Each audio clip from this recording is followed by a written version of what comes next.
എന്താണ് uric acid കൂടി നിൽക്കുന്ന കണ്ടീഷൻ എന്ന് വിളിക്കുന്നത്? യൂറിക് ആസിഡ് നമ്മുടെ രക്തത്തിൽ കൂടി നിൽക്കുന്ന കണ്ടീഷനെയാണ് നമ്മൾ ഗൗട്ട് അല്ലെങ്കിൽ ഹൈപ്പർ യൂറീസീമിയ എന്ന് വിളിക്കുന്നത്. അപ്പോൾ ഈ യൂറിക് ആസിഡ് നമ്മുടെ രക്തത്തിൽ കൂടി നിൽക്കുന്നതിന് കാരണം നമുക്ക് ഒരുപാട് ബുദ്ധിമുട്ടുണ്ടാക്കുന്നുണ്ട്. എന്താണ് യൂറിക് ആസിഡ് എന്ന് പറയുന്നത്? സാധാരണഗതിയിൽ നമ്മുടെ ശരീരത്തിൽ യൂറിക് ആസിഡ് ഉൽപ്പാദിപ്പിക്കുന്നുണ്ട്. പക്ഷേ ഈ യൂറിക് ആസിഡിനെ നമ്മുടെ ലിവറിൽ വെച്ചിട്ട്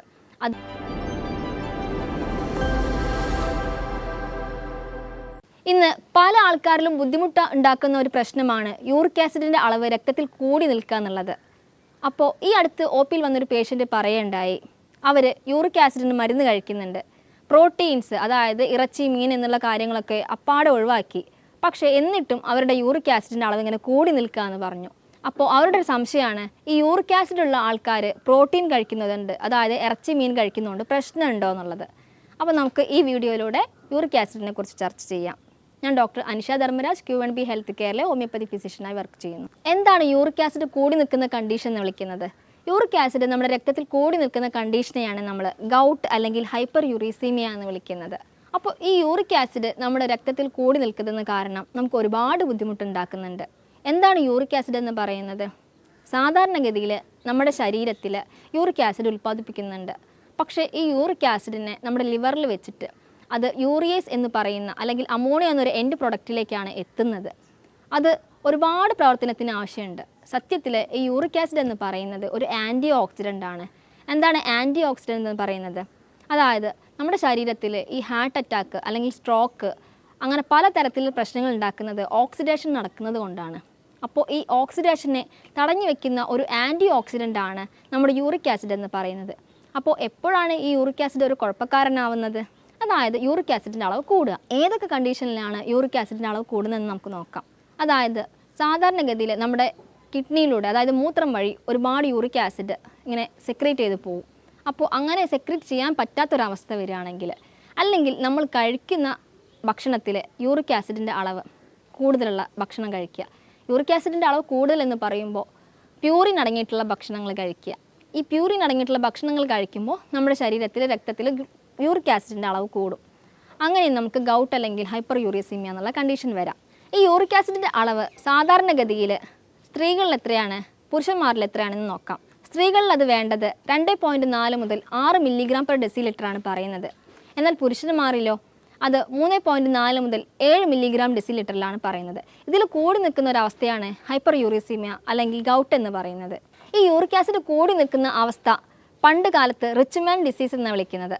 കാരണം ഒരുപാട് കലോറി അല്ലെങ്കിൽ മദ്യപിക്കുന്ന ആൾക്കാർ അന്ന് റിച്ച് ആയിട്ടുള്ള ആൾക്കാരായിരുന്നു. പക്ഷേ ഇന്നത്തെ കാലത്ത് അങ്ങനെയല്ല. നമ്മുടെ സാധാരണ ഭക്ഷണത്തിൽ തന്നെ ഒരുപാട് കലോറി ഉണ്ട്, ഒരുപാട് മദ്യം കഴിക്കുന്നവരുണ്ട്. അപ്പോൾ ഈ അവസ്ഥകളിലൊക്കെ യൂറിക് ആസിഡ് കൂടി നിൽക്കാം. അതുകൊണ്ട് തന്നെ യൂറിക് ആസിഡ് എന്ന് കോമൺ മാൻ ഡിസീസ് എന്നാണ് വിളിക്കുന്നത്. പക്ഷേ പണ്ടത്തെ കാലത്ത് അത് റിച്ച് മാൻ ഡിസീസ് എന്നാണ് വിളിച്ചിരുന്നത്.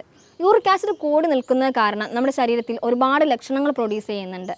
എന്തൊക്കെയാണ് ആ ലക്ഷണങ്ങളെന്ന് നോക്കാം.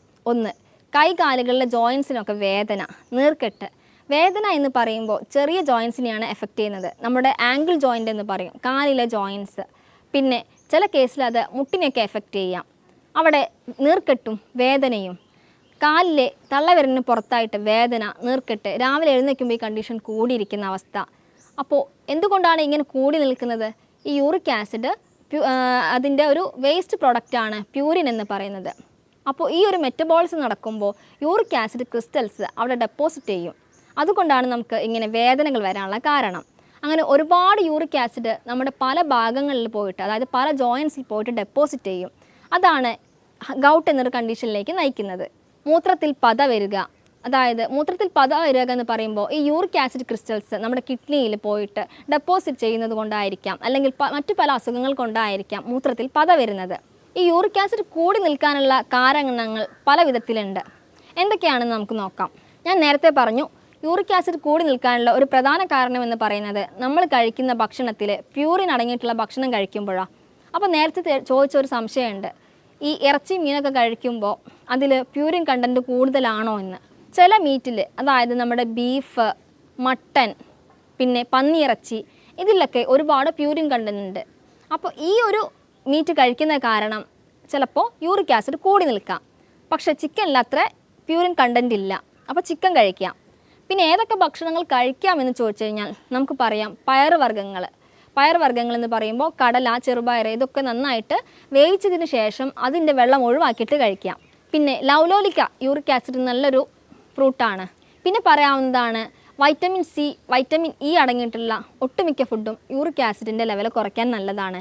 വൈറ്റമിൻ സി, വൈറ്റമിൻ ഇ എന്നൊക്കെ പറയുമ്പോൾ നമ്മുടെ പപ്പായ, പേരയ്ക്ക, പിന്നെ നമ്മുടെ അവോക്കാഡോ, ഫാഷൻ ഫ്രൂട്ട് ഇതൊക്കെ നല്ല പഴങ്ങളാണ്. ഈ യൂറിക് ആസിഡ് കൂടി നിൽക്കുന്ന സാഹചര്യം ചിലരിൽ മാത്രമേ ചില ലക്ഷണങ്ങൾ ഉണ്ടാക്കുന്നുള്ളൂ. പക്ഷെ ചില ആൾക്കാരിൽ ഒരു ബുദ്ധിമുട്ടും ഉണ്ടാക്കാറില്ല. അങ്ങനെ ഈ ബുദ്ധിമുട്ടുണ്ടാക്കാത്ത ആൾക്കാർ ഇതൊരു ചെറിയ കാര്യമായിട്ട് എടുക്കും, അല്ലെങ്കിൽ നിസ്സാരക്കാരനായിട്ട് എടുക്കും. അപ്പോൾ ചിലപ്പോൾ അവരിൽ അമിതവണ്ണമോ ഡയബറ്റീസോ ഇതൊക്കെ ഉണ്ടെങ്കിൽ അത് ചിലപ്പോൾ കോംപ്ലിക്കേഷനിലേക്ക് നയിക്കും. അപ്പോൾ ഇങ്ങനെയുള്ള ആൾക്കാർ എന്തായാലും ട്രീറ്റ്മെൻറ്റ് എടുക്കേണ്ടി വരും. യൂറിക് ആസിഡ് കൂടി നിൽക്കുമ്പോൾ മാത്രമാണോ കുഴപ്പം? യൂറിക് ആസിഡിൻ്റെ അളവ് കുറഞ്ഞാലും പ്രശ്നമുണ്ടോ എന്ന് ചോദിക്കുന്ന ചിലരുണ്ട്. തീർച്ചയായിട്ടും യൂറിക് ആസിഡിൻ്റെ അളവ് കുറയുമ്പോൾ അത് ചിലരിൽ പ്രശ്നങ്ങൾ ഉണ്ടാക്കാറുണ്ട്. പക്ഷേ അങ്ങനത്തെ ഒരു കണ്ടീഷൻ വരിക എന്നുള്ളത് വളരെ റെയറാണ്. 0.2% ആൾക്കാരിൽ മാത്രമാണ്, ഈവൻ ജനറ്റിക്കായിട്ട് മാത്രമാണ് യൂറിക് ആസിഡിൻ്റെ അളവ് കുറഞ്ഞു നിൽക്കുന്ന ഒരു അവസ്ഥ വരുന്നത്. ഈ യൂറിക് ആസിഡിൻ്റെ അളവ് കൂടി നിൽക്കുന്ന ആൾക്കാരിൽ നമ്മുടെ ഇൻറ്റസ്റ്റൈൻ അല്ലെങ്കിൽ ഗട്ടിൻ്റെ ആരോഗ്യവും വളരെ പ്രാധാന്യമുണ്ട്. കാരണം 60% മൂത്രത്തിലൂടെ പോകുമ്പോൾ ബാക്കി റിമെയിൻ ചെയ്യുന്ന 40% എന്ന് പറയുന്നത് നമ്മുടെ മലത്തിലൂടെയാണ് പോകുന്നത്.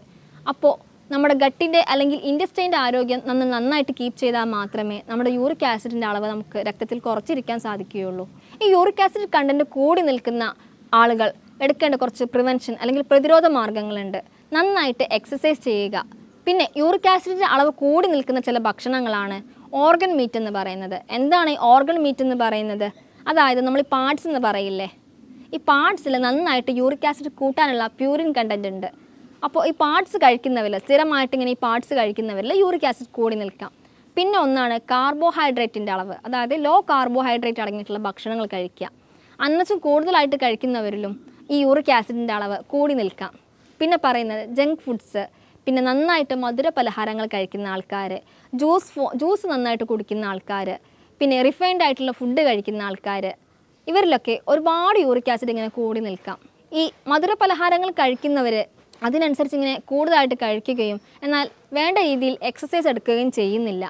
അമിതവണ്ണം യൂറിക് ആസിഡിന് ഒരു കാരണമാണെന്ന് തന്നെ പറയാം. ഈ യൂറിക് ആസിഡ് കൂടി നിൽക്കുന്ന മറ്റു ചില ഭക്ഷണങ്ങളാണ് പാലുൽപ്പന്നങ്ങൾ എന്ന് പറയുന്നത്. പിന്നെ യൂറിക് ആസിഡിൻ്റെ കണ്ടൻറ്റ് കൂടി നിൽക്കുന്ന വേറെ ചില ഭക്ഷണങ്ങളുണ്ട്. പ്രോട്ടീൻ, അതായത് നമ്മുടെ പ്യൂരിൻ കണ്ടൻറ്റ് അടങ്ങിയിട്ടുള്ള ഭക്ഷണങ്ങൾ, അയില, മത്തി, ചൂര എന്നീ മീനുകളിൽ യൂറിക് ആസിഡിൻ്റെ അളവ് കൂടുതലാണ്. എങ്ങനെയുള്ള ആൾക്കാരാണ് ഈ യൂറിക് ആസിഡിൻ്റെ കണ്ടൻറ്റ് കൂടി നിൽക്കുമ്പോൾ പ്രതിരോധിക്കേണ്ടത്?